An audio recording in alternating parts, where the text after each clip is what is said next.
दोस्तों chapter number 1 DRA का जो हम लोग करने वाले हैं उसका नाम है जनरल बैंकिंग। गाइस, ये बहुत ही इंपॉर्टेंट चैप्टर है। इस चैप्टर से रिलेटेड डीआरए में आपके कई सारे क्वेश्चंस आते हैं, तो इसीलिए इस चैप्टर को हमें बहुत अच्छे से समझना है।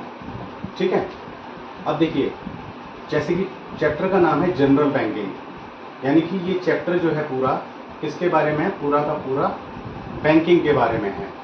तो जनरली जो बैंकिंग के बारे में जो हमें ज्ञान है वो हम सब जानते हैं कि बैंक का काम क्या होता है, बैंक क्या होता है, बैंक के फीचर क्या होते हैं, बैंक कौन कौन सी हमें सर्विसेज देता है।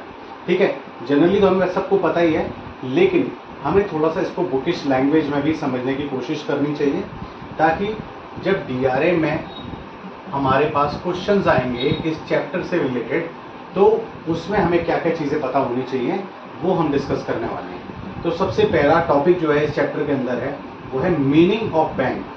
मीनिंग ऑफ बैंक का मतलब ये है कि इसमें ये पूछा जा रहा है कि बैंक का मतलब क्या होता है, बैंक का मीनिंग क्या होता है। देखिए, सब हम लोग जैसे कि सब जानते हैं बैंक का मतलब क्या है। बैंक वो है जो पैसों में लेन देन करता है।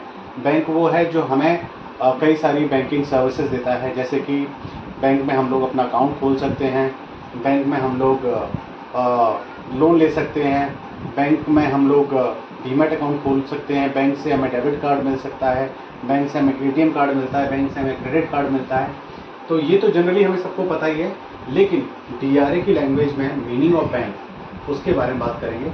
सबसे पहले तो हमें ये समझना है कि बैंक की परिभाषा कौन से एक्ट में दी गई है। तो उसकी परिभाषा जो दी गई है, यानी कि इसको कौन से एक्ट में डिफाइन किया गया है, और उस एक्ट को हमें याद रखना चाहिए, और उस एक्ट का नाम है बैंकिंग रेगुलेशन एक्ट 1934। यानी कि इस एक्ट में बैंक को डिफाइन किया गया है, बैंक की परिभाषा इस एक्ट के अंतर्गत दी गई है। अब इसकी परिभाषा क्या है, इस परिभाषा के बारे में जान लेते हैं। देखिए, बैंक क्या काम करता है। बैंक एक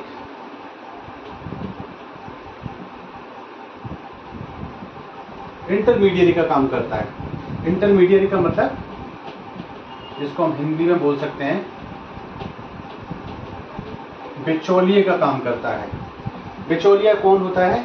जो बीच में काम करता है, किसी दो लोगों के बीच में काम करता है। अब देखिए, जैसे कि ये मान लीजिए हम हैं, जिसको हम बोल सकते हैं कस्टमर, और ये मान लीजिए कौन है, ये मान लीजिए बैंक है, और ये भी कस्टमर है। ठीक है, ये कस्टमर है जिसके पास कुछ पैसे पड़े हुए हैं।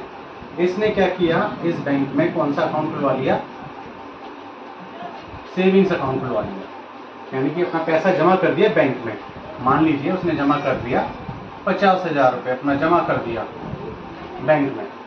और बैंक जो है सेविंग्स अकाउंट में जो इंटरेस्ट देता है वो लगभग 3% से लेके 4% तक पर एनम मतलब पूरे साल का जो इंटरेस्ट हमें सेविंग्स अकाउंट में बैंक हमें देता है, वो लगभग 3 से 4% का इंटरेस्ट बैंक देता है।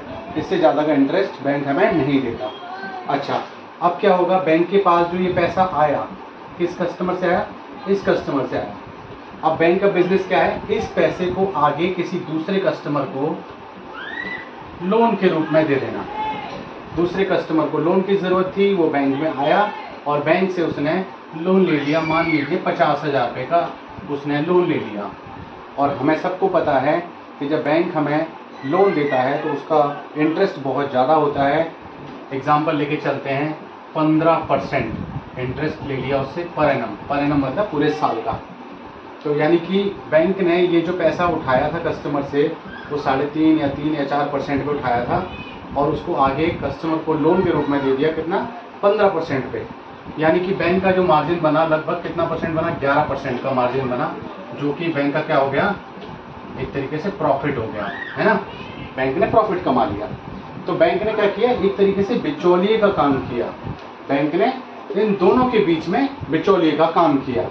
तो अगर मैं बैंकिंग रेगुलेशन एक्ट 1934 के अंतर्गत बैंक की परिभाषा की बात करता हूं, तो परिभाषा ये कहती है, bank is an intermediary between सेवर्स and investors. Bank जो है सेवर और इन्वेस्टर के बीच में बिचौलिए का काम करता है। तो पहला टॉपिक तो ये हो गया हमारा डीआरए का चैप्टर नंबर 1 का जनरल बैंकिंग का। ठीक है, आई होप ये टॉपिक समझ आ गया होगा सबको। अब बात करते हैं इस टॉपिक से रिलेटेड डीआरए में कौन कौन से क्वेश्चंस आ सकते हैं। देखिए, टॉपिक तो हमें समझ आ रहा था, लेकिन हमें कोशिश ये भी करनी चाहिए कि उससे रिलेटेड हम दिमाग लगाएं कि इससे रिलेटेड क्वेश्चन कौन कौन से आ सकते हैं। तो क्वेश्चन नंबर 1 आ सकता है कि बैंक को कौन से एक्ट में डिफाइन किया गया है। तो उसका आंसर हो जाएगा हमारा क्या, बैंकिंग रेगुलेशन एक्ट 1934। दूसरा क्वेश्चन क्या आ सकता है, दूसरा क्वेश्चन आ सकता है कि बैंक का मीनिंग क्या है, what is the meaning of bank. तो उसका मीनिंग का मैंने अभी आपको बताया, bank is an intermediary between saver and investor, यानी सेवर और इन्वेस्टर के बीच में इंटरमीडियरी का काम करता है। तो इस तरीके से हमारा ये टॉपिक नंबर 1 फिनिश होता है। आई होप ये सभी को समझ आ गया होगा। अगर किसी का कोई क्वेश्चन है, कोई डाउट है, कोई क्वेरी है, कुछ पूछना चाहते हैं, तो प्लस आप कमेंट बॉक्स में भी अपने जो भी क्वेश्चंस हैं, क्वेरी हैं, सुझाव हैं, आप मुझे दे सकते हैं।